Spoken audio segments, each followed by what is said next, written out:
നമസ്കാരം സുഹൃത്തുക്കളെ, തിയേറ്ററുകളിൽ ഇടിയുടെ പെരുന്നാൾ തീർത്തുകൊണ്ട് മുന്നേറുകയാണ് മമ്മൂട്ടി ചിത്രം ടർബോ.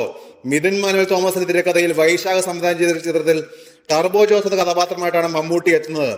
ചിത്രത്തിലെ ഏറ്റവും മികച്ച ഫൈറ്റ് സീനുകൾ ഉണ്ടായിരുന്ന ക്ലൈമാക്സിൽ വിയറ്റ്നാം ഫൈറ്റേഴ്സുമായുള്ള സംഘട്ടനം.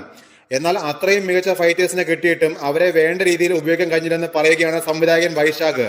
5 ദിവസം ഷൂട്ട് ചെയ്യാമെന്ന് വിചാരിച്ചാണ് ഫോറിൻ ഫൈറ്റേഴ്സിനെ വിളിച്ചതെന്നും എന്നാൽ ടൈറ്റ് ഷെഡ്യൂളും അതിനിടയിൽ വന്ന സാങ്കേതിക പ്രശ്നങ്ങളും കാരണം വിചാരിച്ച രീതിയിൽ ചിത്രീകരിക്കാൻ കഴിഞ്ഞില്ലെന്നും വൈശാഖ് പറഞ്ഞു. അതിനു മുമ്പും ശേഷവുമുള്ള എല്ലാ സീനുകളും മുൻകൂട്ടി പ്ലാൻ ചെയ്തുകൊണ്ട് 1.5 ദിവസം കൊണ്ട് ആ ഫൈറ്റ് ചെയ്ത് തീർക്കേണ്ടി വന്നെന്നും വൈശാഖ് കൂട്ടിച്ചേർത്തു. വിയറ്റ്നാമീസ് ഫൈറ്റേഴ്സിനെ വിചാരിച്ച രീതിയിൽ ഞങ്ങൾക്ക് ഉപയോഗിക്കാൻ പറ്റിയില്ല. അത്രയും ബെസ്റ്റ് ആയിട്ടുള്ള ഫൈറ്റേഴ്സിനെയാണ് ഞങ്ങൾ ആ ആക്ഷൻ സീക്വൻസിന് വേണ്ടി കൊണ്ടുവന്നത്. പക്ഷേ കുറച്ച് സാങ്കേതിക പ്രശ്നങ്ങൾ കാരണം അവർക്ക് വിചാരിച്ച ദിവസം ഇവിടെ എത്താൻ പറ്റിയില്ല. അത് എല്ലാ പ്ലാനും അവതാളത്തിലാക്കി.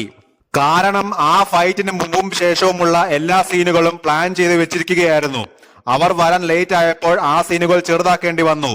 1.5 ദിവസം അവരുടെ സീനുകൾ ഷൂട്ട് ചെയ്ത് തീർത്തു. ഇപ്പോൾ കാണുന്നതിനേക്കാൾ കുറച്ചുകൂടി പവർ പാക്ഡ് ആയിട്ടുള്ള സീനുകളൊക്കെ ഉണ്ടായിരുന്നു.